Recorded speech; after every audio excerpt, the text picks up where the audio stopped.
We're going to call our next panel, which will be Brian Dooley, Director of Human Rights Defenders Program at Human Rights First, Adote Aguirre, Managing Director of Government Relations with Amnesty International, Lisa Hogard, Executive Director, Latin America Working Group. And while we're waiting for this panel, I also want to note that I want to enter into the record additional testimony from Lisa Davis at Freedom House.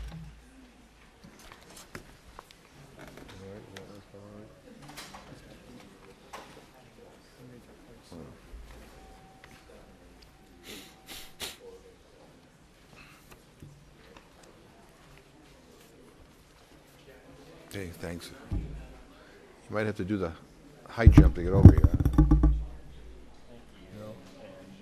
I know you. There's no one.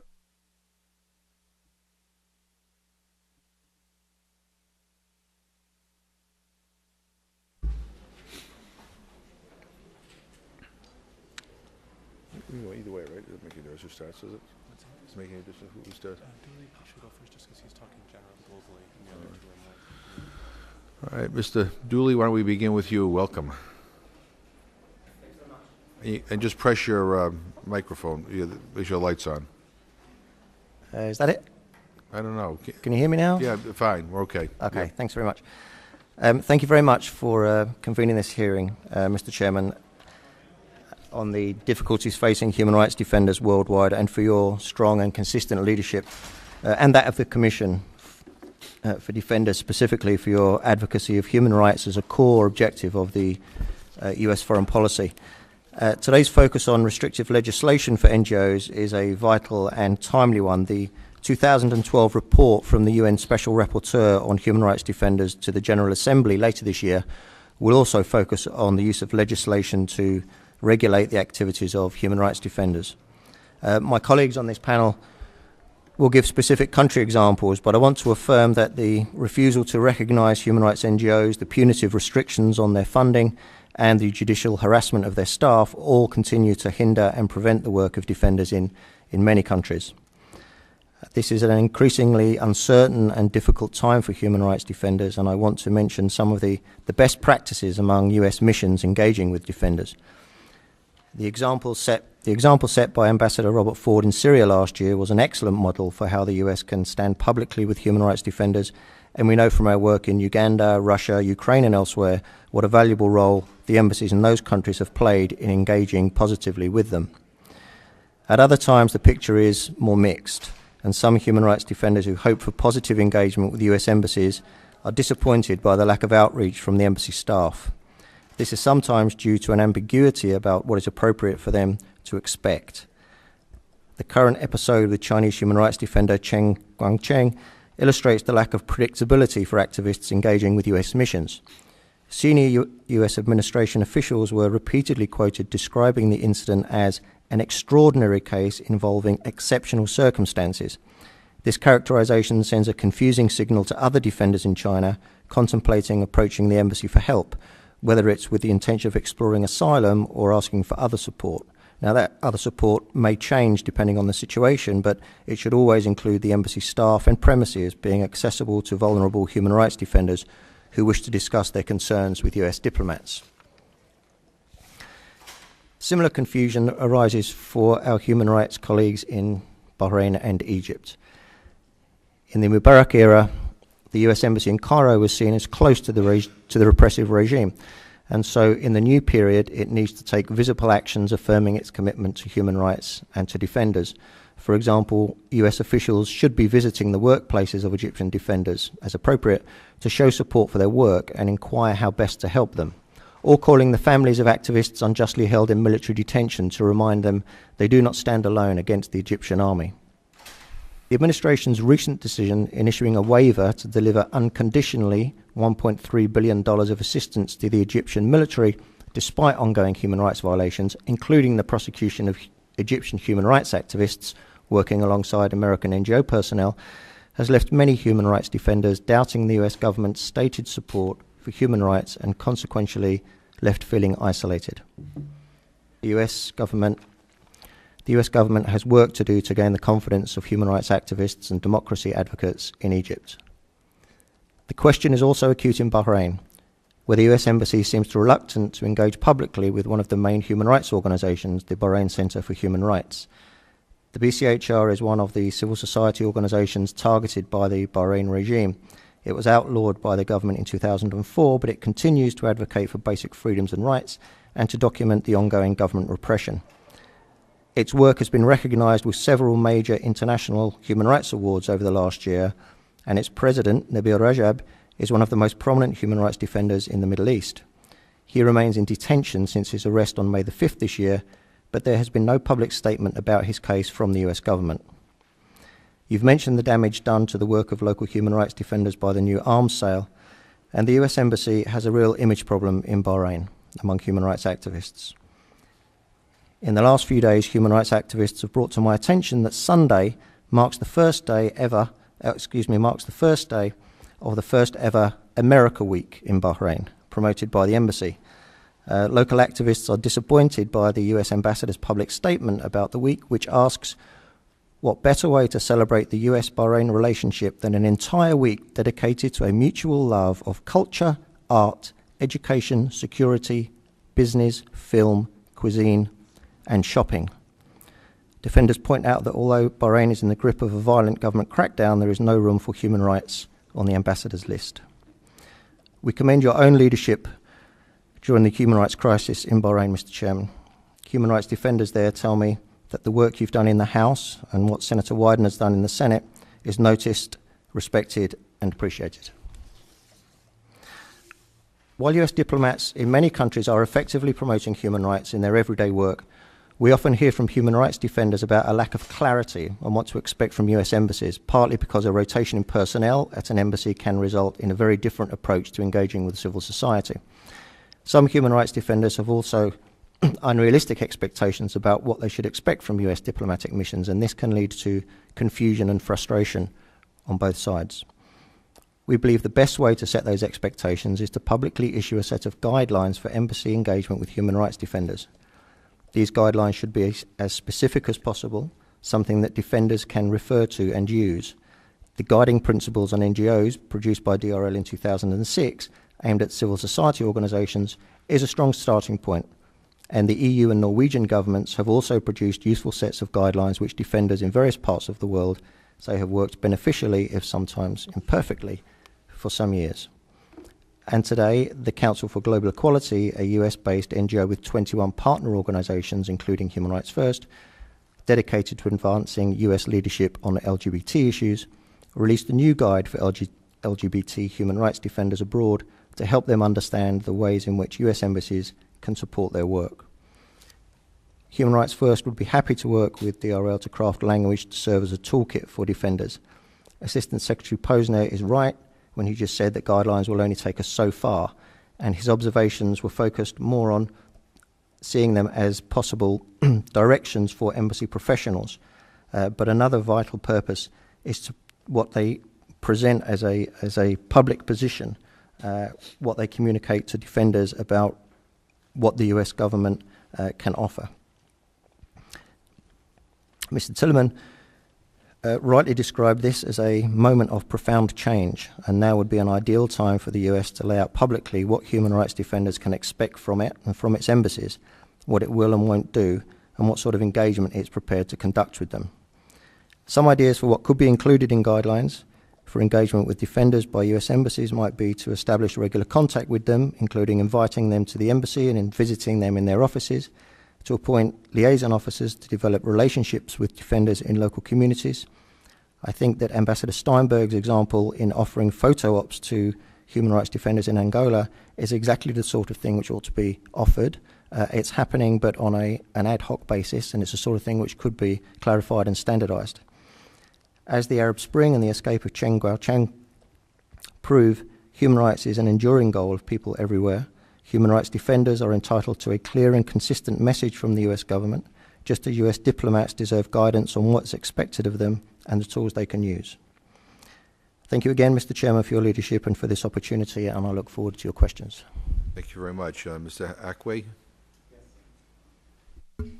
On behalf of Amnesty International, I'd like to thank the Commission for inviting us to participate, and in particular to yourself, Chairman McGovern, and Chairman Wolf, and also to your staff. We've enjoyed working with them in the past, and we continue to look forward to collaboration in the future.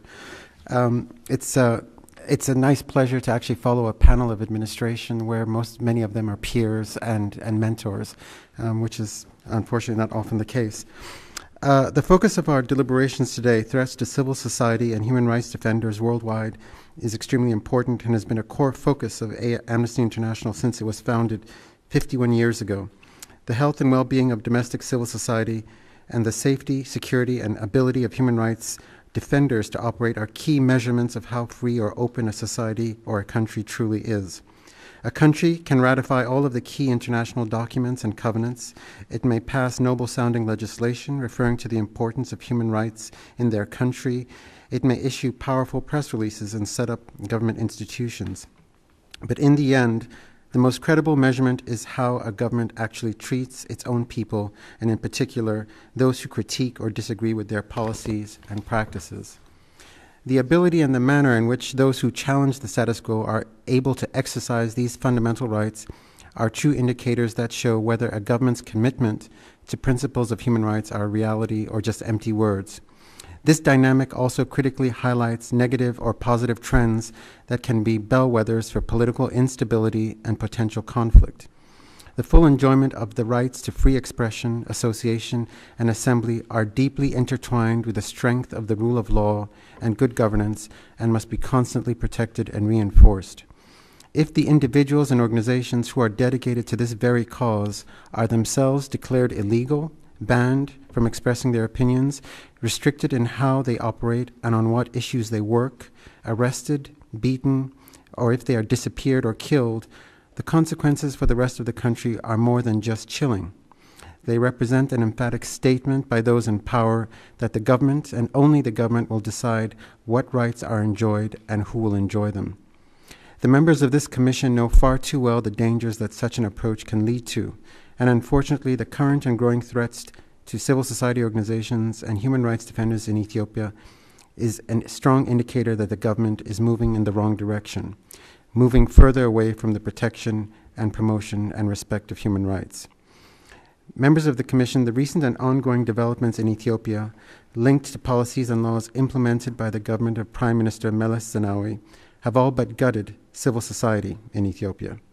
While my comments today are limited to civil society organizations, I would also like to reiterate that Amnesty International has serious concerns regarding other human rights violations, including but not limited to prisoners of conscience, political prisoners, and torture.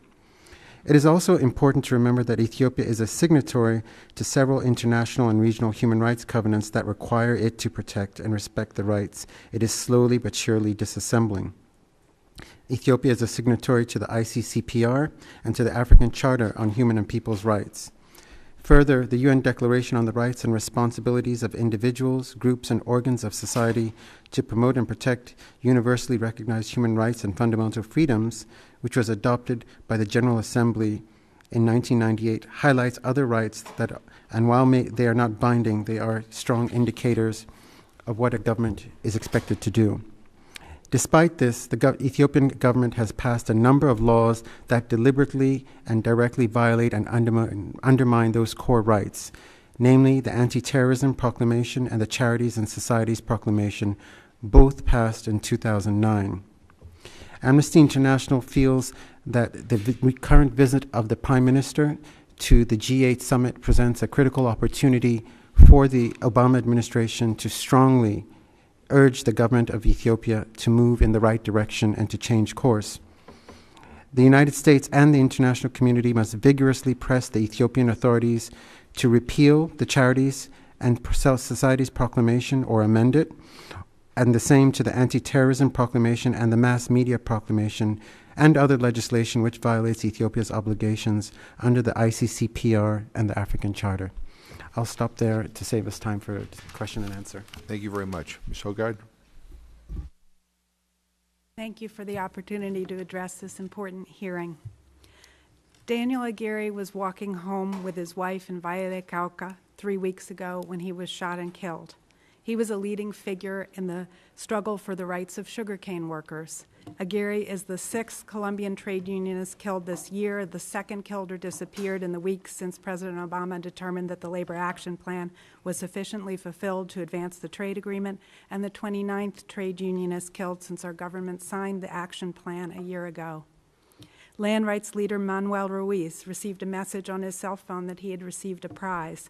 As he went to collect it, he and his 15-year-old son, Samir, were disappeared, presumably by paramilitary forces. Their bodies were found a few days later with signs of torture. He had asked the government 3 times for protection and had only received the cell phone. Former cabinet minister and journalist Fernando Londoño was wounded Tuesday in a car bomb explosion in Bogota that killed 2 of his bodyguards and wounded many others. He had been threatened by the FARC guerrillas.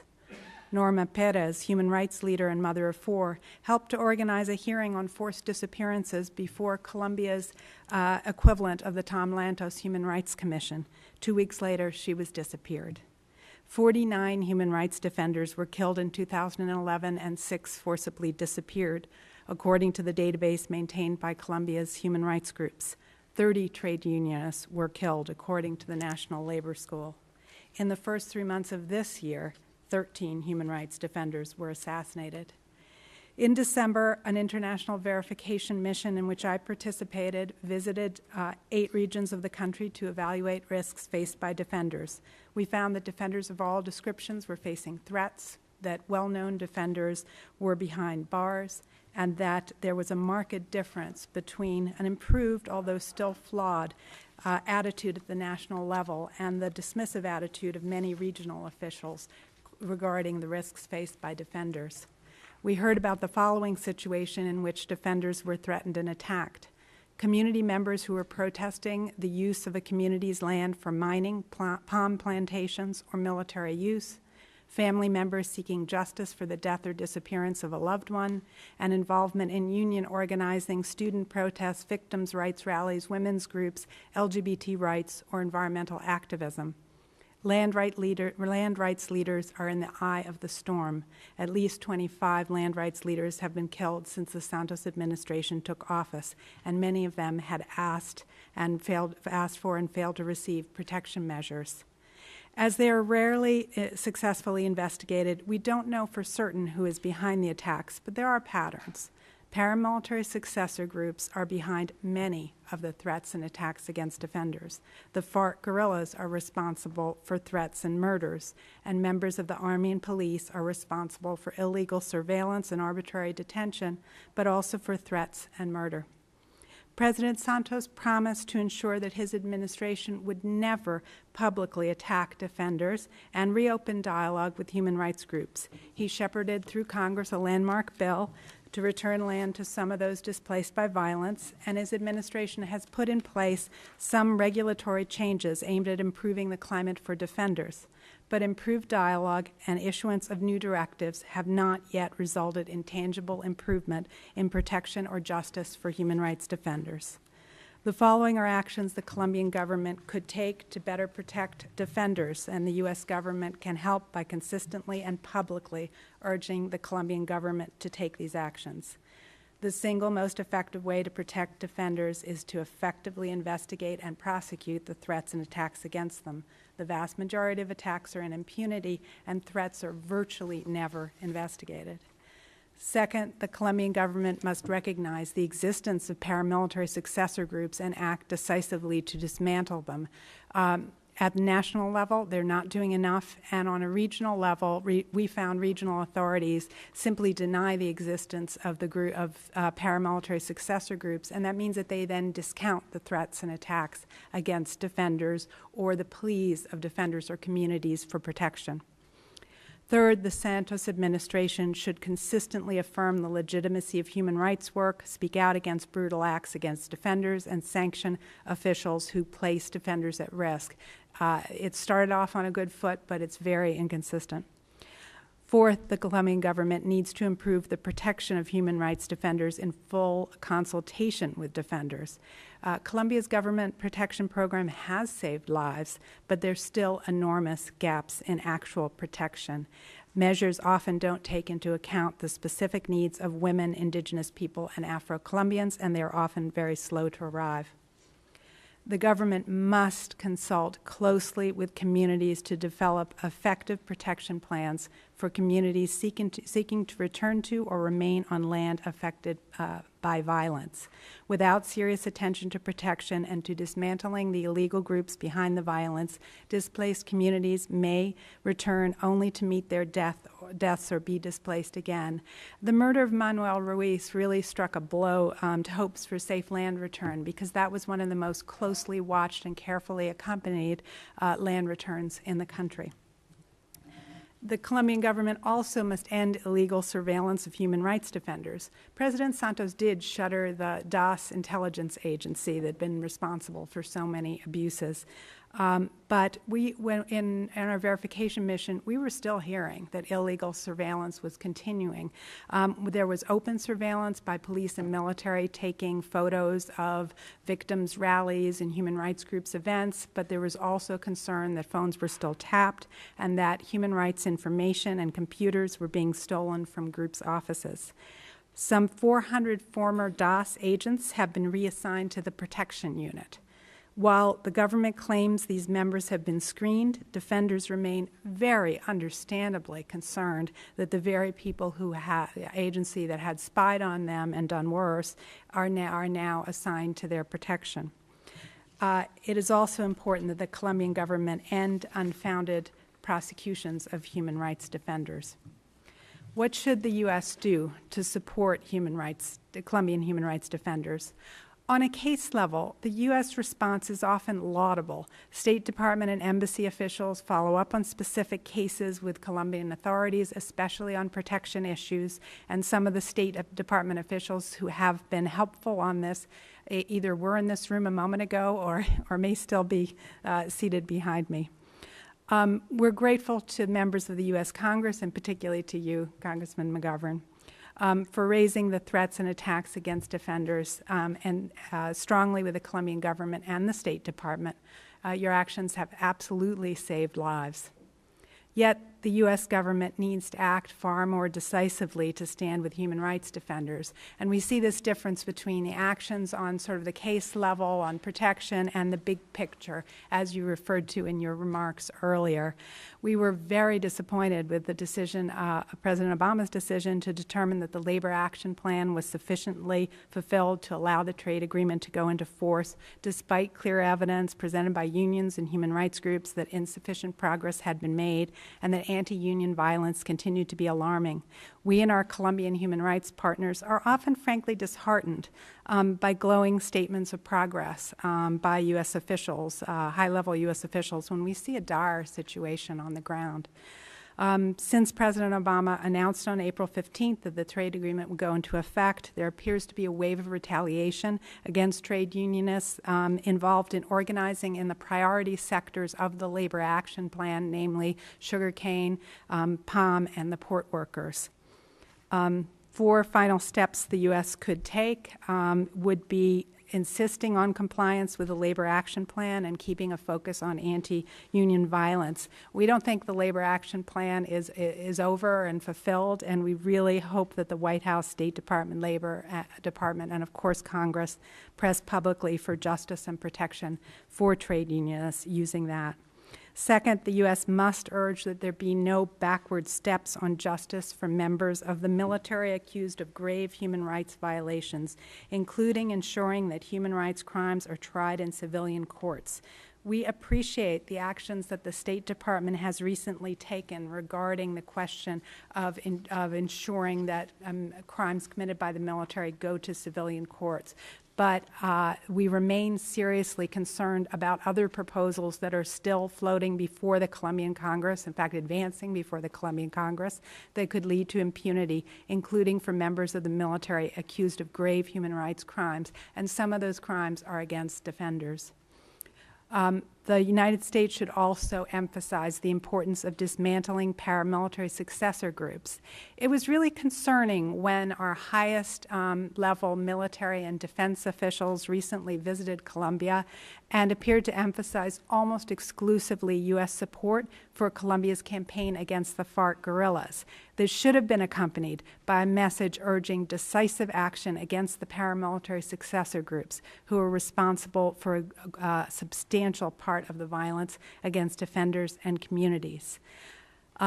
Finally, the U.S. ambassador and State Department officials should speak out in some of the ways that Brian had referred to in defense of defenders and visit the offices of defenders and other visible signs of support. The U.S. government should use the leverage it has at hand, both the Labor Action Plan and the human rights conditions in law, to encourage the Colombian government to protect defenders and ensure justice for the attacks against them.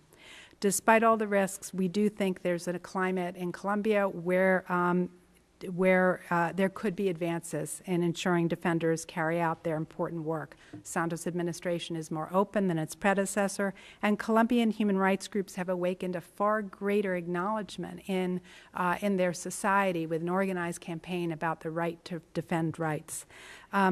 The United States must do more to support human rights defenders in Colombia.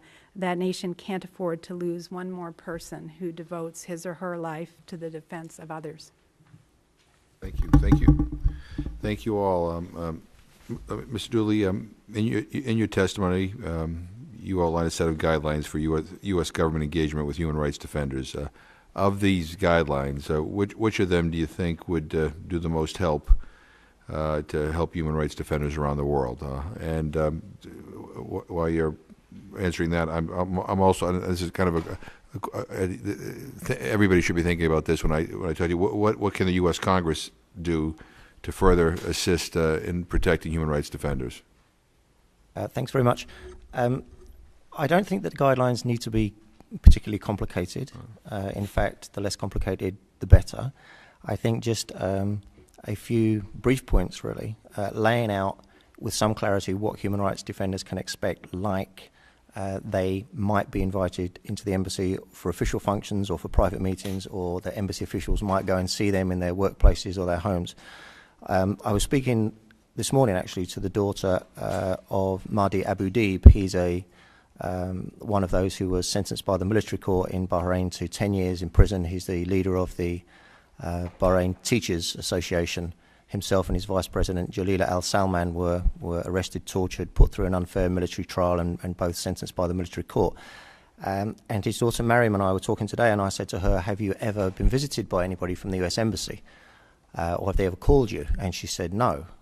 And I said, why not? And she said, well, we didn't know we could ask.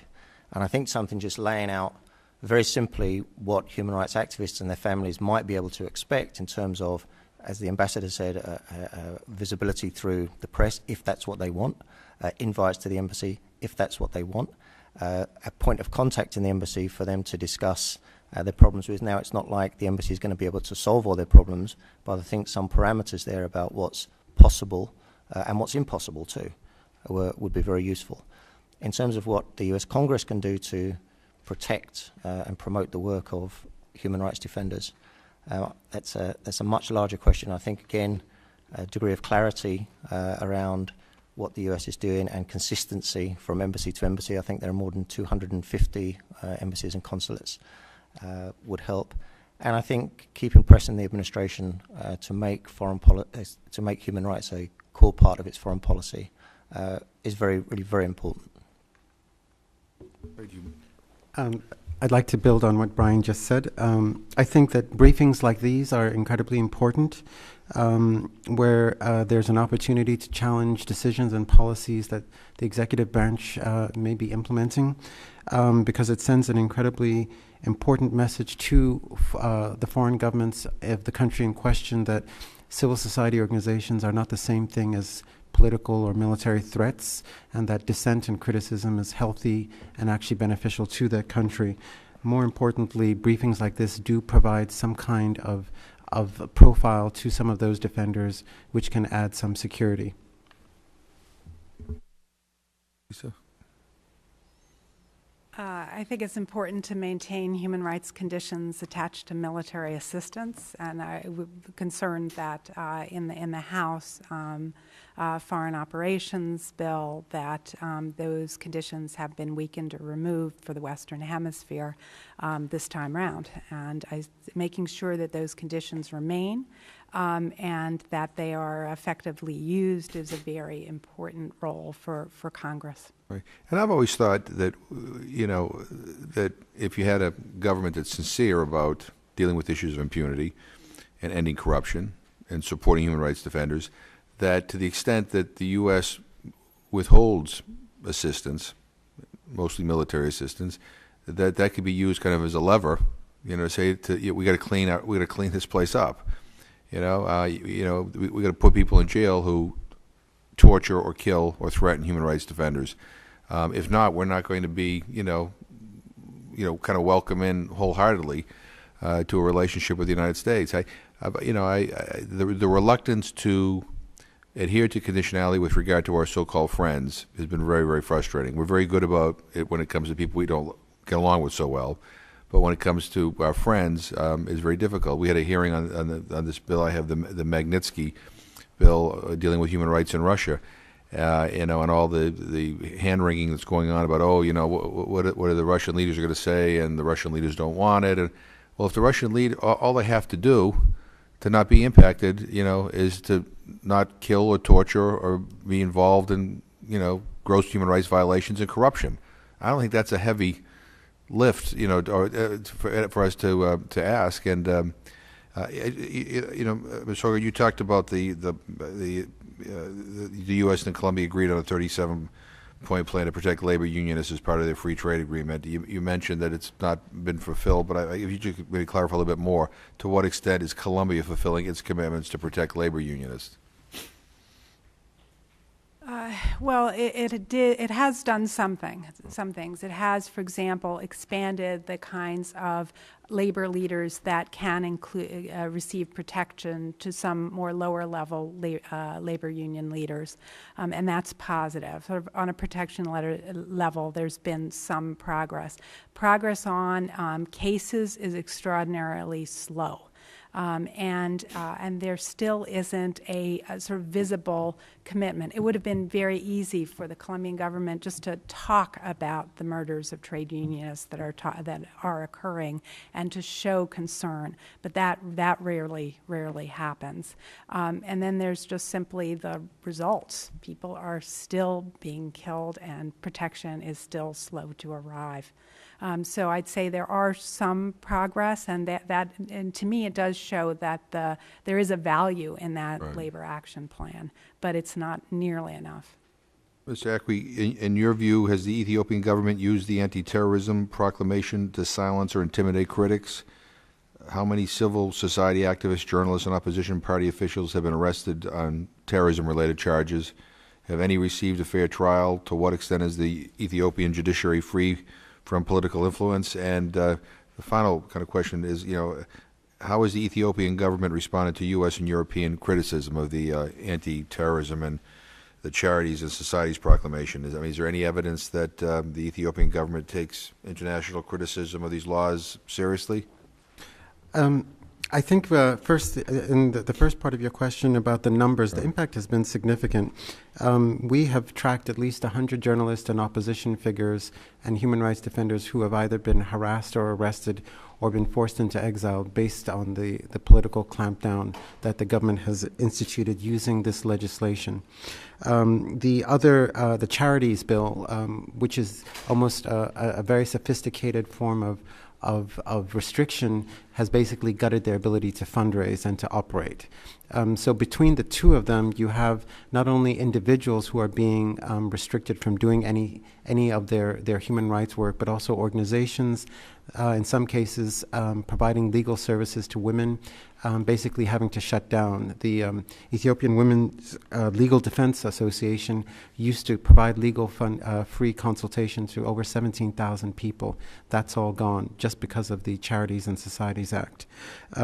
So there's a clear use of this law There's a clear use of the courts, which of course are subject to the control of the ruling party, and to give themselves a veneer of legality and of the rule of law being applied to it. The government's response, unfortunately, has been fairly strident in terms of not being willing to take criticism and not really listening to the voices from European countries or from the United States. And unfortunately, they've been getting enough of a mixed message because of their role in fighting against the drought and other humanitarian issues, which is extremely important, that there seems to be a little bit of a reluctance to call them out in the manner that they need to be. Further adding to this, of course, is the fact that Ethiopia is involved in the U.S. Security issues in Somalia, which has made the military assistance there even further off limits in terms of the kind of leveraging that you refer to. So there's definitely got to be a change of course, because after all, this is a country that has lived through a repressive regime under Haile Mengistu in the 1980s. They have done this before, and if we don't break the cycle of repressive governments and crackdowns, history repeats itself. Mr. Dooley, how do you assess the impact of the Global Human Rights Defenders Fund?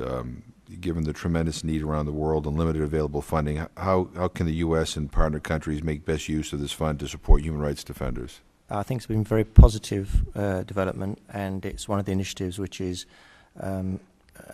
which we constantly hear from human rights defenders as credible and something which they appreciate. Its resources are, of course, limited, but it's generally seen, I think, accepted by human rights activists that we're in contact with, certainly, as a positive thing. If I could just refer to your previous question about the conditionality and why the US fails sometimes to use its influence and leverage. I think in those cases, even where it does that, for instance, if we take the case of the waiver on the 1.3 billion to the Egyptian military and the arms sale to Bahrain, I think what may have softened the pain slightly for the human rights communities in those countries would have been if the US had discussed the implications of that with them. I know you asked the question. I asked the question, but I didn't press it too much because I like all the people on the panel too much. Yeah, you didn't get a very detailed answer there. But last week NGOs were briefed by the State Department. Journalists were briefed by the State Department about the reasons for the arms sale to Bahrain. To my knowledge, the embassy nor the State Department convened a gathering of human rights defenders in Bahrain to ask them how this might impact on the work and how they might mitigate the adverse effects on it. And I think simple things like that would go a long way to restoring both the trust between human rights activists and the embassy, but also to help human rights activists genuinely in their work when they try then to explain it to the potentially violent protesters, what looks like sometimes inexplicable actions by the US. No, and that goes back to again the question with the statement I kind of ended with is that when you in the case of Bahrain, when you go forward with the arms sales, or in the case of Colombia, when you just kind of blanketly say that you've met the conditions and you get your trade agreement, when you do that, where's the pressure to urge these governments to continue to move forward? I mean, look at. I think we all know that dealing with impunity, even by the most well-intentioned leader in a country where that has not been the history, is a difficult thing to do. But oftentimes, the pressure of a trade agreement possibly coming down the road, or additional security assistance, or what have you, can be used as a lever by a well-intentioned leader or forces to kind of push the envelope a little bit for the good of the country. To have a healthier relationship with the United States. But the Bahrain issue and the Colombia, they bother me greatly because the situation, to the best that I can tell, has not improved. And in fact, in many cases, it's getting worse. I mean, Ms. Hogarth talked about the number of labor activists who have been killed since in the last year. you pick up a newspaper and almost every other day there's another story on Bahrain about the violence. So, when we kind of move forward with kind of business as usual, I mean, I think it can send the signal that it's the same old, that we really, we're going to talk about human rights. It is important, but, we're not going to do much more than that. That's probably an unfair characteristic of what this administration is doing, because I know they're very much committed to doing the right thing. But I think the optics of some of the recent actions with regard to Bahrain in particular, I think they've been the wrong optics. Well, if I can just come in there on the Bahrain arms sale example there, it isn't really that the administration is saying, okay, you've met the conditions, so now you can have the weapons. Right. Actually, it seems to be saying you haven't met the conditions, but you can have the weapons right. anyway, which is even more worrying for the human rights community there. Yeah, no, I guess they're not being dishonest, as sometimes happens when they waive conditionality, right. Or when previous administrations have falsely said that countries have met the criteria. Ms. Hogan, let me just ask you a question about President Santos. As you point out, he's taken some positive steps with regard to human rights, yet he's also still kind of supporting harmful constitutional legislative changes. And as you point out, violence against human rights defenders is still very much widespread. I have a lot more hope for him than I did for his predecessor. Because I think he does, want to see some of these issues resolved. But then there are other days when I'm not quite sure. So, I mean, what is your assessment of him as president? And do you think he has the political will and the commitment to see any of these reforms forward and deal more forthrightly with issues like impunity? Well, he started off in a good way and frankly surprised a lot of us. With a better tone and the victims' law and so forth. But what really does concern me are the proposals on military justice right. And returning some of those cases, many of those cases, to military courts where they absolutely go nowhere, as you know. And he is clearly under a lot of pressure from members of the military, both active and retired. And it is also a popular position in the Colombian Congress, but he is a leader and he can lead if he wants to. That it really worries me that he has gone so far backwards on this. I think the relationship with the United States is very important. I think that helped in encouraging him to step back from the last proposal on military justice, but the pressures keep coming both ways. So I think it's really important to keep focused on that.